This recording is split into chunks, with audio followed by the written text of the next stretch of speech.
Ah, man, they had to show us an Eskimo kiss. I guess this is probably where we got it from.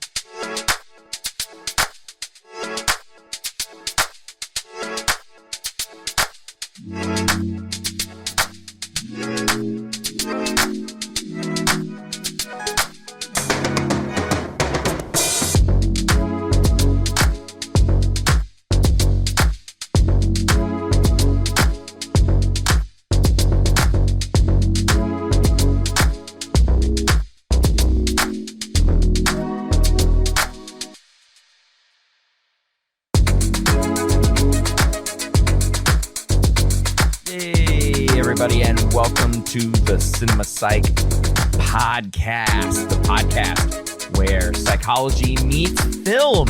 I am your host, Dr. Alex Swan, and in this episode, in the summer and year of different formats for the show, or different topics for the show, if you will, we are going to be discussing what many have viewed as a straight documentary, but more recently has been considered more of a docudrama. And so even though we don't do documentaries on this program, on this show, a docudrama, I think, works. And our guest today is going to help me with this.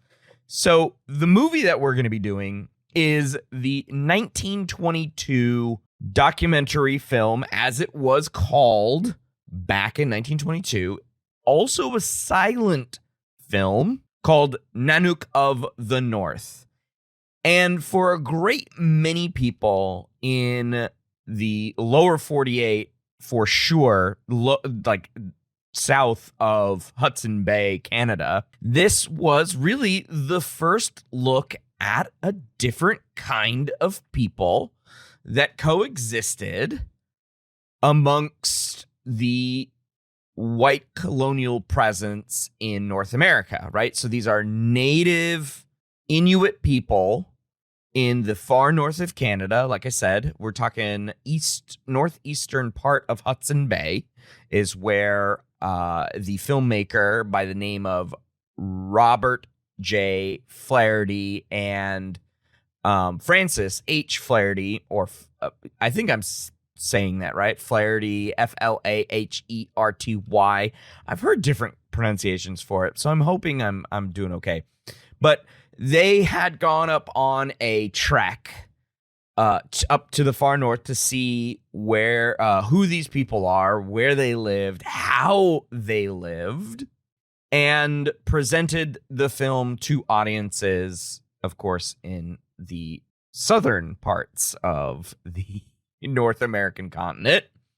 And they presented it as a look at the life and times of one man who went by the name of Nanook in the movie, although that was not his real name. We'll get into that. His real name was likely Alak. I probably butchered that. My apologies to Inuit folks. But all the other names are what are credited as the players, except for maybe Nanook's wife, who was just given like the name The Smiling One, which is problematic in and of itself. But there we go. Now, again, this was a silent film, came out in 1922. Okay, so there's only a soundtrack, and the soundtrack was played separately to the film, as was the case with silent films at the time. And it was just a set of violins and violas and other stringed instruments, sort of set the stage for how one should feel at various parts. And then interspersed with the scenes and the cuts and the edits of all of the things that were going on in the film, we kind of follow a day in the life, so to speak, of Nanook and the hardships of living off the land in a very unforgiving climate, right? It's very cold. There's not a lot of animals. There's very little vegetation, right? So we follow the day in the life, and so interspersed with all of that are title cards that you would read as the audience member. So if you want to watch this movie, I recommend the original Nanook of the North, which is available on Max right now. I don't know how long it will be on Max, but it's available now, and it is essentially a like you have to be glued. Your eyes are glued. You can't just like passively watch this. You have to be glued to this particular movie. I think you should watch all movies, but sometimes you can kind of just like split your attention and just listen, right? This one, you can't just listen, but you can perhaps find the 1939 re-release, 1939, about 10 years after like the first talkies.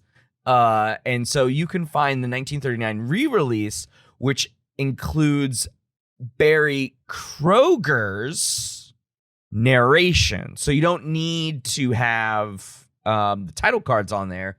I haven't seen the re-release, but I would be surprised if they like kept the title cards in there while Barry Kroger was narrating. That would seem odd to me.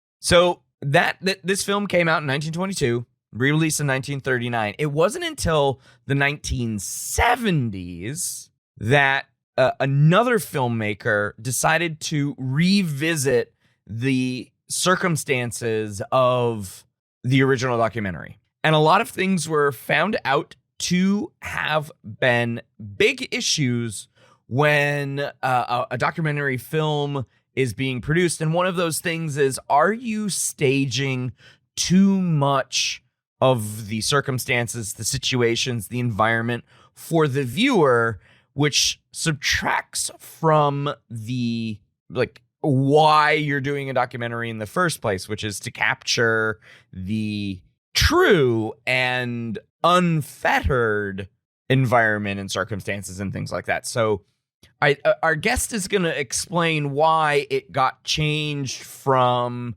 a documentary in the film world, right? This is a big piece of film history, especially American film history, and why it's now considered a docudrama. And I think you're going to be as shocked as I was to hear about this, because I had known about Nanook of the North when I did my film history class as an undergraduate, and I didn't realize some of the stuff. So if you are as invested as I am right now to find out what madness occurred, it's not really madness. It is a bit scandalous, I would say. There's some tea to be spilled here. So please join us for a look at Nanook of the North. My guest host today is Dr. Phil Duncan. Phil is an assistant professor of communication and media studies at Eureka College. Hey, I know that place. He has a Ph.D. in communication and media studies from the University of Oregon. His academic work on documentary and docudrama films has been published in the Journal of Film and Video, the Journal of Popular Film and Television, the Historical Journal of Film, Radio, and Television, among others. Phil is also a documentary filmmaker. I am so happy to have a colleague of mine from my place of academics. Phil, welcome to the show. Oh, thanks for having me. I'm so happy to be here, and long time no see. Exactly, right? I saw you in the distance earlier today, but I was dealing with some crap. I got my a second flat tire in 2 weeks, so I was like checking my tire. No. So I only saw you off in the distance. Yeah, but that's usually how I like to be seen, is afar and yeah. And not talked to. Yeah, not talked to. Yeah, undisturbed. Exactly. So I wanted to have you on for a while, and I'm glad we were able to come together and chat about when we could figure out a date and time to do this, because you are a documentary filmmaker. You do teach about films in your rotation, your repertoire, and you had just added cinema studies to our catalog. So, I'm just happy to have another film person on. I know I've had film people on before as like film lovers, psychologists, but you're actually a film dude. So now, what is it about film that makes it so useful for teaching these concepts? I think, well, yeah, whenever I'm teaching film, and a lot of the times when I teach film, and especially in an undergraduate context, like at Eureka, for example, you get a lot of students who have seen films and grown up watching all these movies and things like that. But it really at kind of like what I consider a surface level. Like we all go to the movies, we all go and watch Barbie and Oppenheimer or Barbenheimer, and we watch them and enjoy them, right? But in my classes, I really tell students it's like watching that movie is like driving that car, right? But I want you to be a mechanic. I want you to be able to pop the hood open and look at these things at a little bit deeper level than just the surface, because I think films, especially kind of bigger budget films, they take so much work and so much attention to make them. They become kind of mirrors of what's going on in the world at that time, but in some ways more like a prism, where you're kind of seeing like pieces of culture and politics and economics and everything that's going on kind of refracted back at you. And if you kind of take some time to like, understand the art, understand kind of the science behind filmmaking, you can understand those things a little bit deeper. But at some point, for me, movies are always going to be a little magical, right? They're just that play of light and sound and all of those things kind of coming together. We can analyze it to death, but I mean, one of my favorite places is just to kind of turn that side of my brain off and just sit back in a dark theater and just like enjoy it. So I think in some ways I like both sides of it. I like the analytical, but also just the movie going experience is something that's always been really a profound thing for me. And sharing it with others who may not know any better yet. I think that's absolutely part of why I use it, because I don't think our current crop of and generation of students see as many movies as we used to. You and my age and then older. Not a lot of people go to the movies anymore.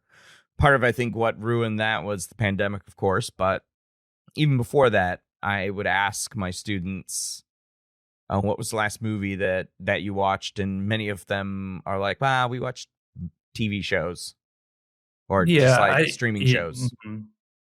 Definitely. I was just talking to some students I'm teaching a class right now about film in rural America. So they were all assigned, I randomly drew, I don't know if I'll do that again. It's kind of a crapshoot, but randomly drew this from this list of movies that you helped me put together last year, of films around the topic of, rural America, right? Loosely defined. And I randomly assigned them all different movies ranging from, the 30s all the way up to probably the 90s. And they enjoyed the exercise, but I would say probably the biggest complaint was that the movies were too slow for them. And I just think it's kind of an indictment a little bit on kind of the modern mediascape, where everything is fast cuts, condensed, quick, bite-sized pieces of media. So actually sitting down, and as somebody said, quoted in my class today, it was just 10 minutes of Brad Pitt fishing. And I'm like, you're supposed to kind of enjoy that part, like you're supposed to like kind of look at the character, kind of below the surface and soak the scene in. But I think as a culture, especially as a younger culture, it's kind of getting more tuned to that, like, the TikTok kind of edits and things, which I don't think traditional kind of classical film is really meant for. So I see those as being very different forms of media. Yeah, and I think it's definitely changing the landscape. So let's pivot to our current film, which kind of interestingly, you had mentioned, the light and the sound spectacle. We don't really have the sound spectacle in this movie because it is of the silent film era. So Nanook of the North, perhaps one of the earliest documentary films prior to, people get on a train in 1895 by the Lumiere brothers. But that's, I guess, documentarian-ish, I suppose. But this one was like a feature-length documentary. So And because you're not a psychologist, and I knew that going into asking you, I was curious as to what documentaries might bridge the gap between fiction films, which is the primary scape of the show, and documentaries, which is your wheelhouse. And you suggested Nanook of the North. So for the listeners, expand on that choice. Yeah, I would say I gravitated towards Nanook of the North because it is often, discussed and described as one of the first feature-length documentaries, and in some ways kind of was a proof of concept in that feature-length documentary because, like you mentioned before that, documentaries were kind of, short, technical, just trying to demonstrate, the potentials of the medium.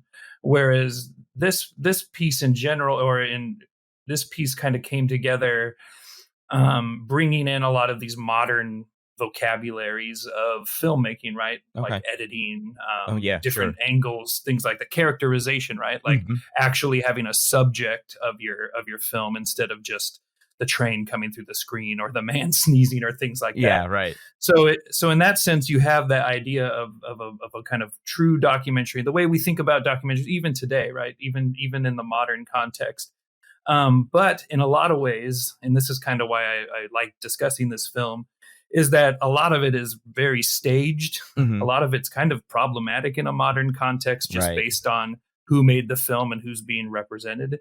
And just the idea that it plays with that idea of reality versus fiction, of kind of making a time-based period drama that's highlighting kind of an indigenous culture that even at the time this film was being made was not necessarily a true representation of the way people were living at that time. So in some ways, it's almost like a diorama that you would see in a museum, where you walk in and you see, people dressed in period garb and, sitting around a campfire. It's not necessarily reflective of the real life of the people in the film, as we'll probably talk about. It kind of brings this back to how the film was presented in 1922 to audiences versus how it's viewed now, right?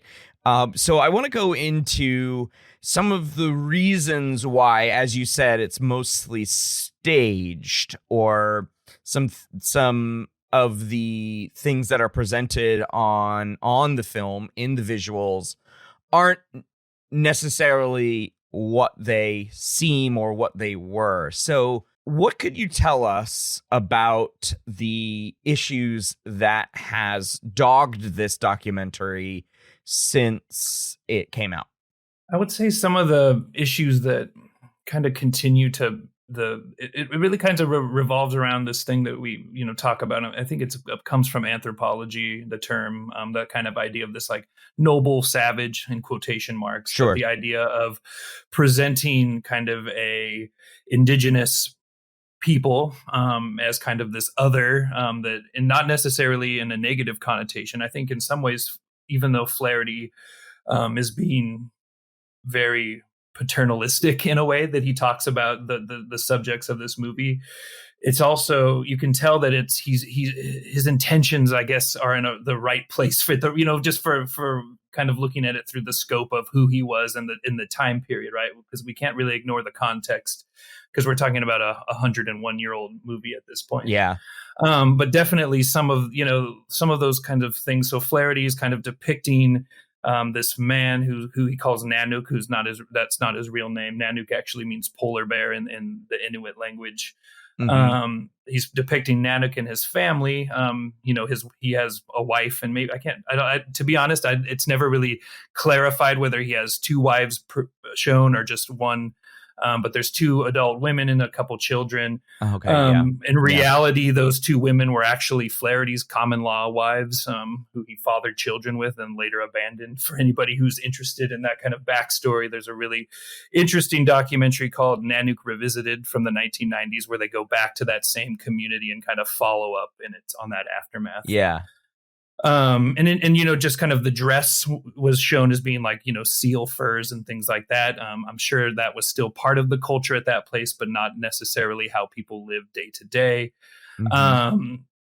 there's a whole at the end of the film, there's that coda scene where the title card talks about how, Nanook starved to death 2 years after the film was made, because the whole film is kind of depicted as this battle of survival, right, between Yeah. Nanook and the North, literally, Right. and in kind of trying to survive and hunt and all these things, and kind of the tribulations that come with that. But in reality, that's never been substantiated. It's more likely that he died from something like tuberculosis, which would have been more prevalent, in the 1920s. It makes more sense to me, really, that he would die of tuberculosis when, his ancestors probably figured out how not to starve to death. Yeah, and it comes, and there's a scene where they kind of build an igloo in real time, which is actually really interesting to watch and play out in real time. And the cinematography is great. They photograph that scene great, but you can look up pictures, online, and it shows that they only made half of an igloo so they could fit all the camera equipment into the space, because you might be wondering, oh, how are they getting these great footage of life inside of a space that's probably, has a diameter of 7 feet? Well, that's because they only made it half. So it comes back to that point, is like it's a diorama, right? It's showing you kind of a way of life, but in a fictionalized way. And I think that really only becomes really problematic is when you start forwarding that as the reality. And at that time, it definitely was.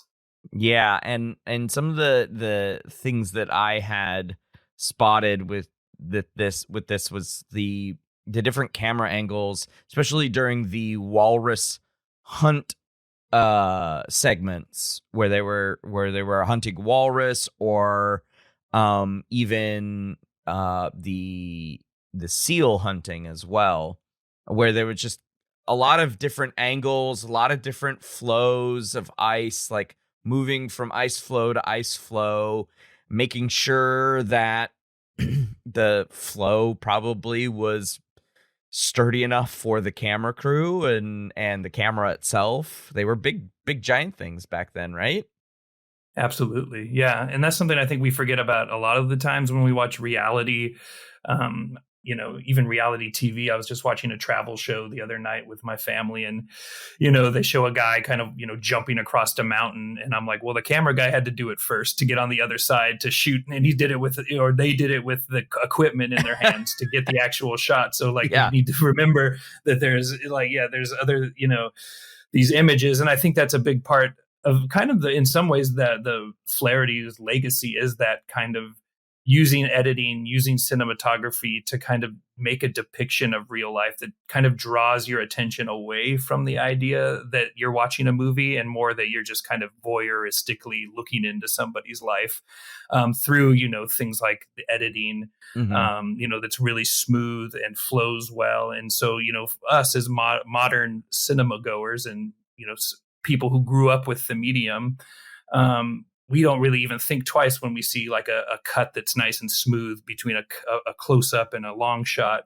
But those would have been really revolutionary back in the 1920s. Those wouldn't have been something that you necessarily would have seen in a lot of documentary films. So doing that creates that semblance of reality. It makes it look like you're looking over the person's shoulder and looking kind of like have a spyglass into their life.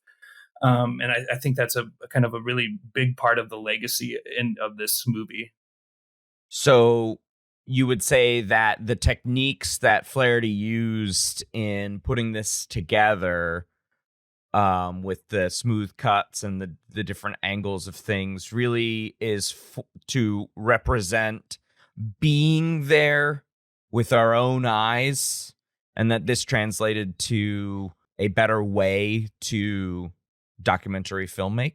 Yeah, in some ways, I would say that it definitely began kind of that school of cinema verite that got really popular in the 60s and 70s, and it continues to this day, where basically the goal is to create a portrait of reality without drawing attention. So it lacks, obviously narration. Flaherty narrated this film as best he could through a lot of title cards. But there was no sound. He couldn't record himself. There's no like dialogue, obviously. Right. But it does kind of play into that, like, you see it later with the Maisel brothers in the 60s and 70s, with Grey Gardens and things like that. It's basically like a window into somebody's life without any sort of real kind of over heavy authorial intent. I'm thinking kind of, as we were talking about earlier, right? The kind of the Michael Moores or the Werner Herzogs, or yes. the Morgan Spurlock kind of type of documentary where they're very much part of the story. Right. Flaherty wasn't. He kept himself out of it for the most part, at least in front of the camera and what was depicted to the audience. Yes, the why I come back to the wives. Yeah. So there's definitely, I think he was conscious about that. And I think in some ways, when you think about it, he was trying to present this idea of salvage ethnography, as it's called, basically trying to showcase a way of life before it was gone completely, which I think in some ways is admirable, especially if you make films. Like I personally make films about, I've been working on a film about blues music, which in some ways in Mississippi is kind of on its long way out, like more and more of the oldest generation's gone, the newest generation's on their way out. Most modern young musicians down there aren't interested in pursuing the genre. So there is something about collecting that kind of footage before you can't anymore, even if you are contriving some of it. So part of me is kind of gives him a pass on that, because I do think he was trying to, he has a quote that says he wants to kind of show the former majesty and character of these people while it's still possible. And while that sounds like really paternalistic and problematic kind of from a racial politics perspective, sure. I think if we give him a generous read, we can say, well, maybe he had the right intentions in play. But then at that same time, we can't give him a complete pass, even in the context of 1922, because obviously a lot of the things that he pioneered continued into the 20th and 21st century, and are worth looking at. So I wanted to ask you, and if you don't know the answer to this question, that's fine too. But what is, or what was, any sort of outcome, or I don't want to say backlash, because I don't know if it's been negative, but the consistent use of the word Eskimo in the film. Do you know any more backstory related to that? I'm super curious, because even at this point in time, we knew what many of these peoples called themselves in the far north, in the Arctic, right? One of those biggest groups being the Inuit, as you had said. But of course, as Americans, we grew up with this term Eskimo. So I'm just curious if you had any background knowledge of that. I don't have much about that. I know that this film was really popular when it came out. It was an international success. International success. Wow. I think it was Germany. You could buy Nanook ice cream, it was commodified, commercialized, and things like that.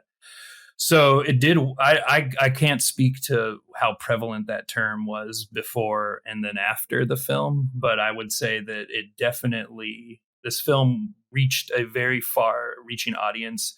I mean, it was financially successful, critically really successful. I mean, this thing kind of blew. There's a reason we're still talking about it 101 years later. It was kind of an international sensation, just based on, I mean, the fact that he lugged cameras up to the north. Oh, right. That I want you to talk about that more, because this is a huge one. And when you watch the film, it's basically the first title card. So why twice, Bill?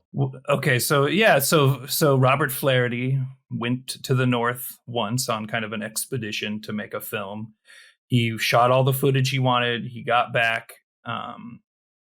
He says he showed it around and that he didn't like the results or what happened. And then he ended up dropping a cigarette on it while he was editing it, and just burned the entire master print. Okay, pause there for a second. Yeah. So he didn't like the initial screenings. So he accidentally dropped a cigarette on something that he probably knew was flammable. That's scandalous right there.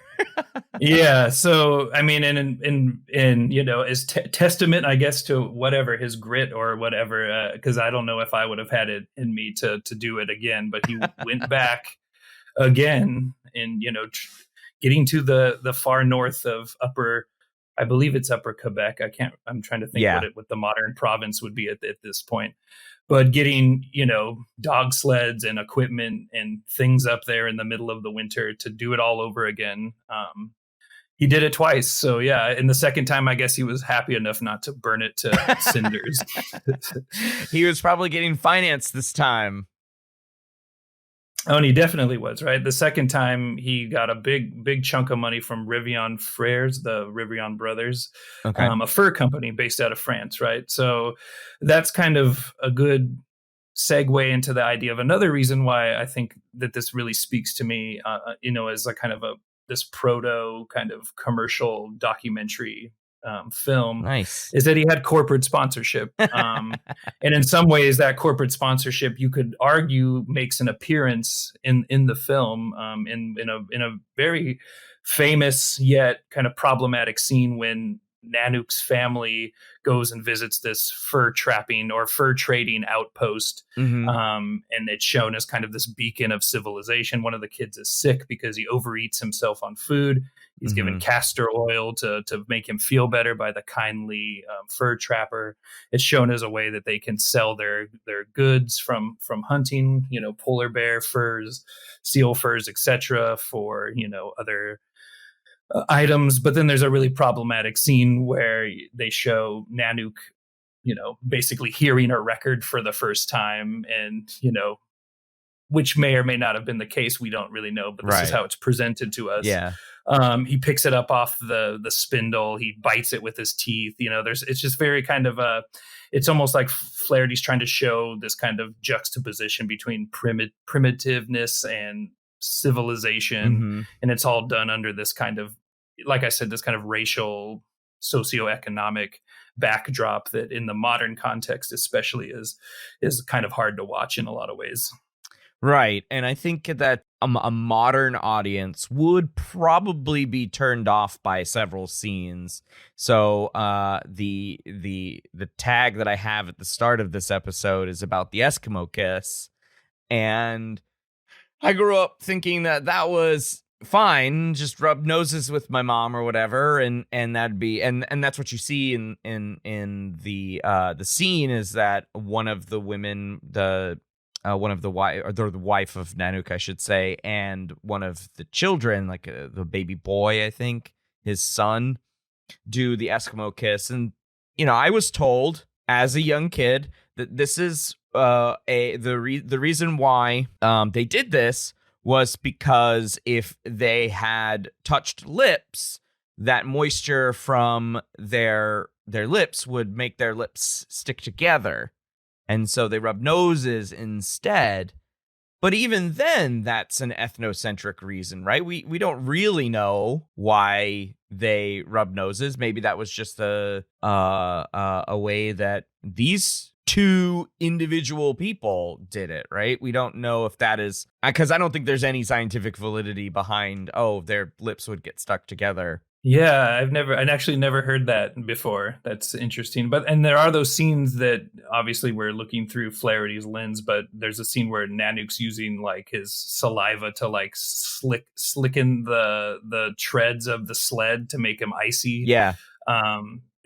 So yeah, I mean, as far as that's concerned, that scene struck me too, because I'm wondering if that, I mean, I'm just speculating here. I don't have any sort of background or to back this up, but I'm wondering if that term Eskimo kiss was popularized through this film, because this would have been a very early kind of mass media encounter people would have had with this culture in particular. Right. Yeah. I'm assuming that a lot of what we think, especially as an American kind of culture, and this being a kind of a massive exposure that we had to that, I'm wondering if everything, all of these kind of tropes and stereotypes that we see or grew up with, especially, in the unsophisticated 90s, back before we kind of wised up to things. I'm wondering if that's just kind of a carryover from, the stereotypes that were kind of first put out in a film like this. Yeah. Though with that said, I'm sure there's adventure stories going back to the 1700s that probably talk about some of those similar things. But at the same time, film is so much more democratic, right, than right. literature ever would be. Exactly. In any ways. So. Yeah, it struck me immediately as I saw it, and you're probably right that it is probably not the first mention of it, but as you say, democratically and popularizing it with a 20th century audience that has a stronger ability to be able to share it through oral traditions or whatever. The other thing that I was thinking of too, with some of these, I guess, stereotypical presentations of Nanook, his wife, his children, at the trading post, and all of the things that you have said, I wonder if part of that is because we have talked about it for 101 years as we have doing this now. So the idea of wanting to revisit some of the facts that are mentioned about Nanook and the other people, the fact that that's not his name, and exploring all of these other things in that 90s documentary, Nanook Revisited. I mentioned in the intro that in 1939, it was re-released with a narrator instead of the title cards. I think I've not seen the re-release, but it would make sense to me that the narrator's not just reading for you. Yeah. But they cut the title cards out, and then you just have the narrator telling you about it. And so over time, it just kind of compounds on itself. So more and more people end up seeing it. Do you know what I mean? Yeah, definitely. Yeah. And it is kind of a cultural touch point, as far when I'm thinking of kind of, top kind of 10, most influential films of, in history, like, there's things, I don't want to actually have to name that list right now, by the way, but if I would definitely save a spot on it for Nanook of the North, just because for a lot of the things we talked about already, just the cinematography, the editing, the visual storytelling, right? Like you said, in the original release, there's really there's no narration. There's some title cards that kind of substitute in for narration. Right. But a lot of the stories just told through the camera, which is really kind of took the art form to another level in a lot of ways. And the audience responded. So it continues to this day. Yeah, it's like it's in the National Film Registry for being culturally, historically, and aesthetically significant. And that was back in 1989 that it was put in the National Film Registry. So we're talking now 30 plus years, and we're still talking about it. And like you said, you use it in your class as this piece of documentary filmmaking that spawned some of the rest. And I just think that it is interesting that there is so many controversies around it. I think one of the biggest ones, and this I think it will be the last part of the, like, is it a documentary or is it a docudrama kind of question, is that, like, some people came out and said it was a flat out hoax. Like, everything about it was staged. Nothing about the film itself was even a documentary about the actual circumstances of these Inuit people. And I'm wondering if at this point, does it even matter?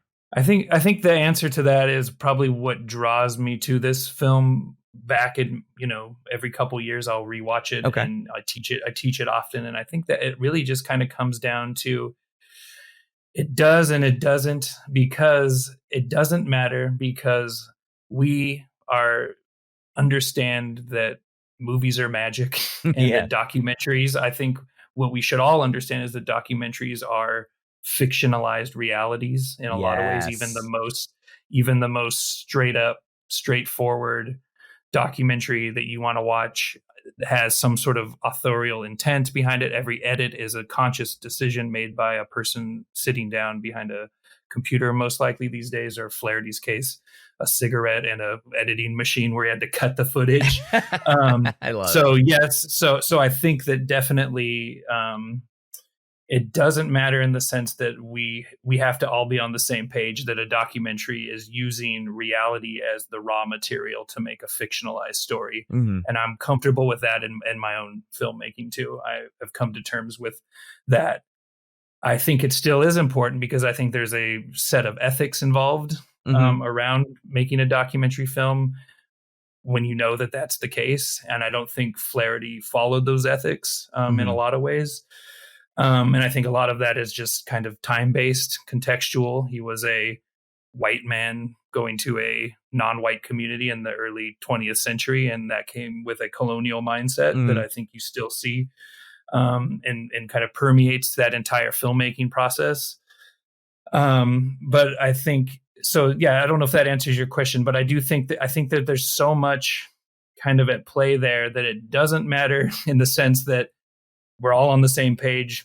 Documentaries are not true in the most capital T sense of the form, Sure. but it is important,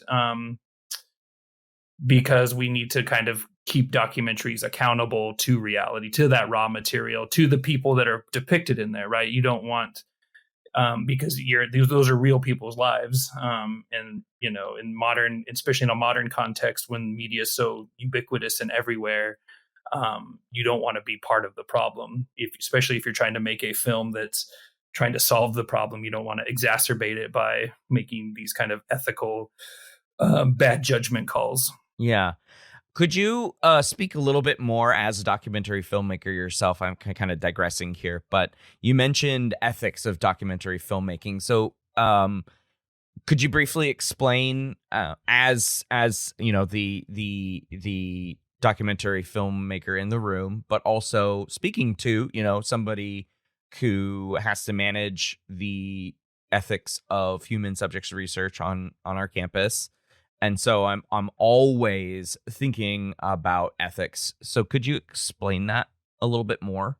Yeah, I think there's probably a lot of overlap between making a documentary film and kind of doing research, right? Sure. That human centered research. Yeah. First of all, you are in collaboration in a way, even though you might be the one guiding the process. It's still one can't exist without the other. Yeah. So I think that that's important to kind of keep in mind, is that in my own case, when I'm interviewing people, I probably will pay them a little bit just to kind of make sure, especially if they're a musician, Okay. and that's their livelihood. I have no problem paying a musician to record and talk to me. I don't feel like that jeopardizes the quality of the answers I'm going to get. I feel like consent's a big thing, Mm-hmm. making sure that people are comfortable with the story you're going to tell. And that comes from building trust with a person before kind of jumping into the weeds, Mm-hmm. kind of telling them what you're going to be doing, what's the aim, what's the goal, where do you think this is going to show up? And then just kind of being a good collaborator even when you're done working with them. I feel like maybe, and I think this is Robert Flaherty is definitely guilty of this, and that's he took what he wanted, he got his story, and he left. Mm-hmm. He left a child. He left a child. If you watch Nanook of the North, that child grew up into a very bitter adult, for having that experience in life. Wow. So I think that's the thing too, is keeping from my own work, working on my film, as I'm getting closer to being finished with it, I'm starting to follow up with the people that were in it. I'm going to start sharing it with them first, just to make sure that they're comfortable with it. Because the last thing I want to do is put this thing out in the world and have somebody be mad or regret talking to me. Mm-hmm. That would be a failure on my part, as if they saw it and they weren't happy with the way they were shown or depicted, Mm-hmm. or if they thought I took things out of context. I think that would make it that would be unethical, in my opinion. So I think that a lot like working with a research in a research context, when you're working with another human being, you have to acknowledge the humanity of everybody involved, even if it's based on a relationship of where there is definitely a power dynamic in those situations, and you just have to be aware of it and try to make it more equitable and comfortable, I think. Because you are the one, if you're the researcher, you're the filmmaker, that comes with that power. And I think that you can wield that like Robert Flaherty and kind of will your creation into play, or you can take a step back and be, and I think, a lot of people who do ethnography as a research method or ethnographic filmmaking in the modern context understand that you need to work with the community to make this product as in collaboration, rather than just kind of showing up with a camera and then leaving and never coming back. Right. And it is that's good to hear. I like that. So from what I hear is do then your subjects have like, forgive me for using this, but like final cut approval? I have yet to encounter an issue where that kind of ultimatum would come down. Mm-hmm. I would say if somebody, I would work with them to make it right, and go from there.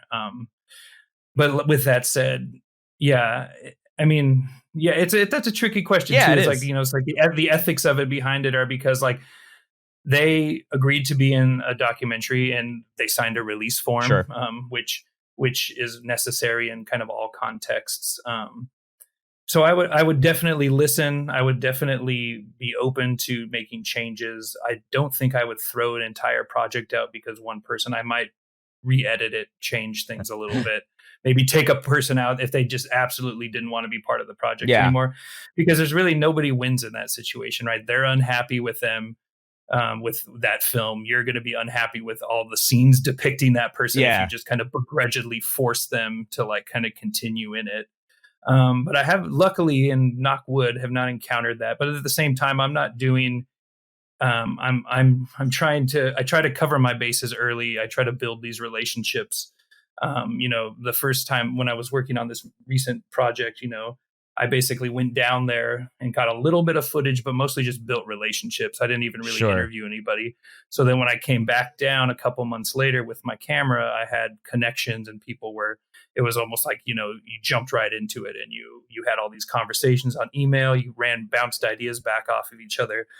So it wasn't so much like I felt like I was like an investigative journalist kicking a door open saying like, what do you have to say about this? Like it was there was a rapport built, and I like to think there was some sort of a mutual trust that I'm still kind of earning over time by, being ethical and following up and making sure everybody's still kind of okay with the direction the project's taking. And I think people will generally flock to that. If that makes sense, like they will recognize that and be more open in the future, right? With not just you, but other people who might want to know about their story or something like that. Well, this is the last time, and last time I did this, I had a really good experience. Blah blah blah. This is what they did, all that kind of stuff, and it kind of that.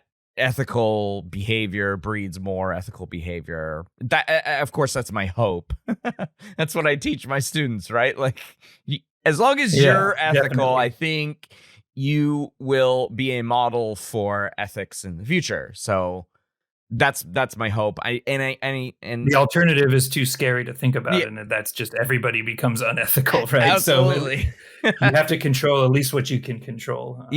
In that sense. And I think bringing it back to this documentary, and how in some ways Flaherty acted unethically does sort of not diminish the film, because obviously it kind of didn't get diminished in that respect, but you kind of wonder how else would this have been different? You kind of think about the counterfactual and be like, well, if he had done this more ethically back when he had done it, I'm curious, I'm really curious, and this is now lost to time, but how the first filming went in that first encounter, because he kind of gives a little bit of it away in the title card where he's explaining, my first attempt, the film went up in flames and everything like that, and we had to come back and redo it.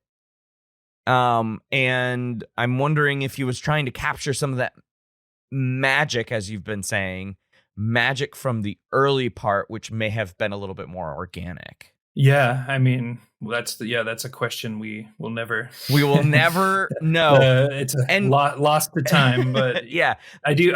Yeah. And I was just gonna say, you while you were talking about your relationships with these folks and how other filmmakers might have relationships with these folks, I think I thought of this power dynamic you had said, and I thought thought popped into my head, like, and the gentleman who played Nanook could have murdered Flaherty very easily.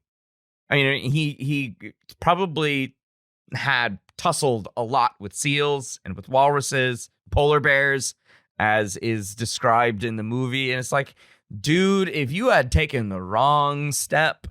Yeah, and yeah, definitely. I think, I don't know, I can't pinpoint my source on this at the moment, but I feel like the actor that played Nanook and was game for doing this. And there's actually some pretty interesting commentary. Like there's that scene where they've harpooned this walrus in the shore and it's fighting back. Right. And you keep seeing the actor look back at the camera and he's shouting. You can't hear him but based on like Flaherty's journal, he's basically saying like, give me your gun, give me your gun so I could finish this. Like, but Flaherty refuses. And it's really kind of dire. Like that's a huge animal. Right. That's being very provoked, and Flaherty's basically just standing back and saying, whatever happens, I'm going to get a good shot here. So it goes both ways.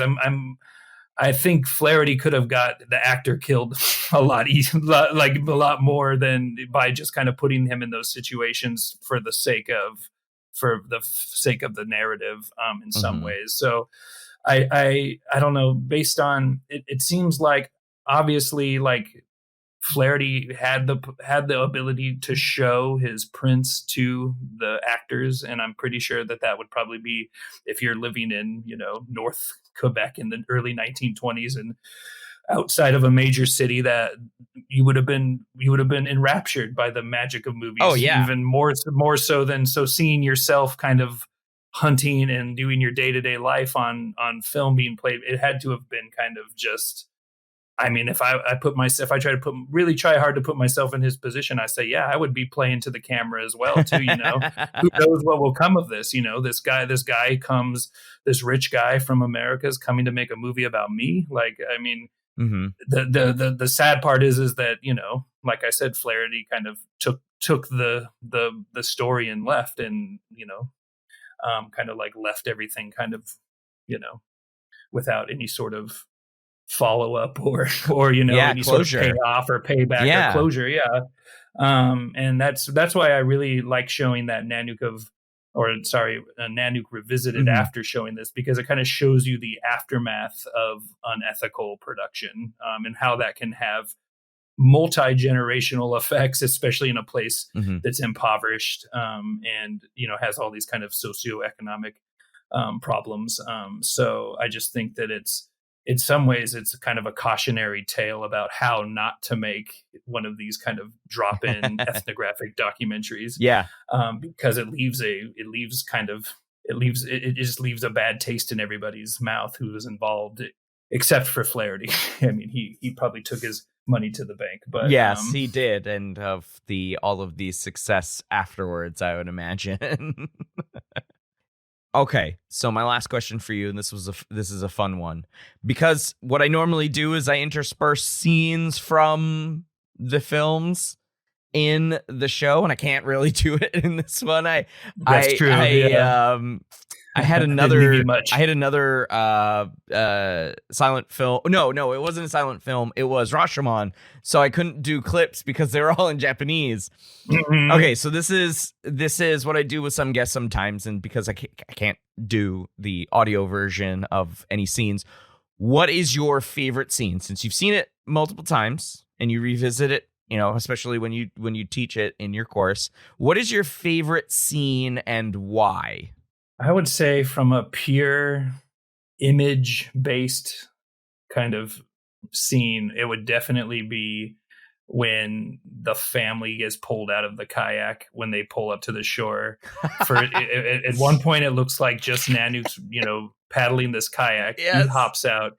He pulls 2 to 3 kids, two adult women, and a puppy from underneath the kayak. And every time I watch this movie, I say, what happens if this thing flips over? Because like they are stuffed into this kayak without, and it's almost like it's definitely slapstick. I mean, that's what it's intended to be, right? In this context. But it's like how many, it's just surprising. And it's like a moment of levity in an otherwise kind of like dire survival driven narrative. And and I think the funniest part's when this little puppy kind of just gets pulled out and it's just like, okay, what else is going to come out, Right. I would say that's every time I see that scene, it definitely draws me in. That I mean, it is the real life version of a clown car trope. Yeah, and I don't even know. I mean, obviously, I don't know if that was a standard way of travel or if it was just a performance for the sake of the camera. But it's effective. It's from a purely filmmaking standpoint, it's a very effective scene. I will tell you, when I watched this. And I've seen the scene for the first time. I was like, okay, Nanook gets out of it. All right, sounds good.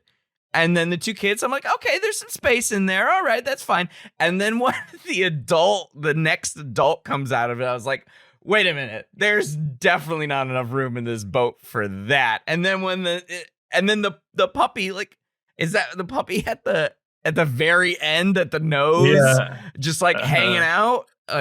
Didn't make any sense to me. It's not a special effect. Not a special effect, which I think is even better than the clown car trope, because it was real. So good. It was definitely real. I don't necessarily have a same scene as that for my favorite, but what I did like is there's several close-ups of a wolf snarling, and I thought that was both great dramatic kind of imagery, right? So I'm sure not very many people who saw this movie had ever seen like a wolf snarl at them. Probably dogs, but they don't look as scary in my opinion. So and several close-ups, and Flaherty makes this juxtaposition between the wolf wanting the food that they had just hunted and them trying to keep it, right? And trying to like keep it at bay because their food. I think those, I'm not 100% sure, but I feel like those might be like wolf. Those were I think they're wolf like hybrids. I think those were hybrids. Okay. Those were kind of like his sled team, but they were definitely not like your family dog. These were like, yes. They basically had to put the puppies in their own miniature igloo to protect them from these like adult who were, I mean, and you saw in the scene you're referencing, right? It's like they're feeding these dogs, but it's like even feeding them is like a harrowing event because they're basically wild until you get a harness on them and then they'll pull you, Oh, okay. Yeah. Right. And I think at one point they say they have to like put what they don't eat like high up, maybe on top of the igloo, but I'm not entirely sure. Yeah, it's their sled, so they don't eat the sled basically. I mean, I guess if anybody has like a dog that eats, like the shoe or what, it's like a bigger, it's a bigger shoe, yeah. But But yeah, no, those dogs are. I think they definitely had to have been hybrid, and they were very utilitarian. They were not the family pet, that's for sure. But there was this really cute husky puppy, Mm-hmm. and I want to know more about this husky puppy. Probably no longer of this world. Yeah, I'm I would guessing. imagine so. Maybe its bloodline has existed beyond, but yeah, and there's definitely, and that's I think one of the big things about this film from a narrative standpoint is that it does a pretty good job, and you see this a lot in like nature documentaries, especially. It's like it plays that scene by scene juxtaposition of dire survival situations with kind of more like playful nuclear family type, living. And you see that in a lot of different things. And I think that you see that a lot there, right? Like, I think that if you give Flaherty a little bit of the benefit of the doubt, he's trying to show you that there's a universality to, familial love and what you're willing to do for your family and things like that. No matter where you live. Yeah, no matter where you live or how you live. I think he's trying to show that, even if it's a completely contrived experience. But I think the story itself is attempting to do that.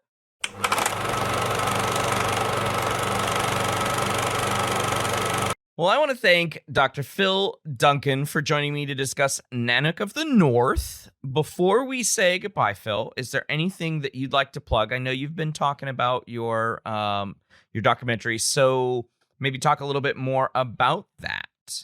Yeah, I'm finishing up a short documentary that I've been working on for the last year or so. It's called Mississippi Mud: The Natural History of the Blues. So I do a lot of research on kind of environmental media in addition to my work in documentary. And actually that dovetails a lot into the kind of environmental documentary stuff that I do, which is why I think Nanook of the North kind of speaks to me. It's because of that kind of natural aspect to it. Awesome.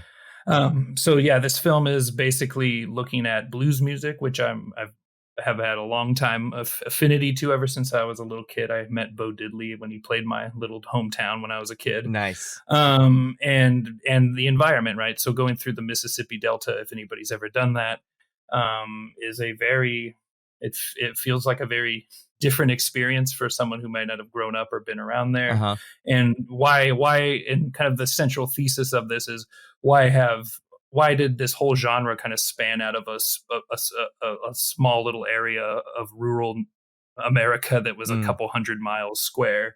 So just kind of looking into the history, the culture, definitely race, definitely the environment, agriculture, and obviously music, and kind of trying to tie that all together in about 15 minutes. So it's a short project that I'm hoping that'll be available in some form or another within the next year or so. So excellent. I will, as soon as that's available, I will link that retroactively in the show notes. So current listeners in the immediate release of this episode won't be ready yet, but perhaps it will be for you listeners in the distant future.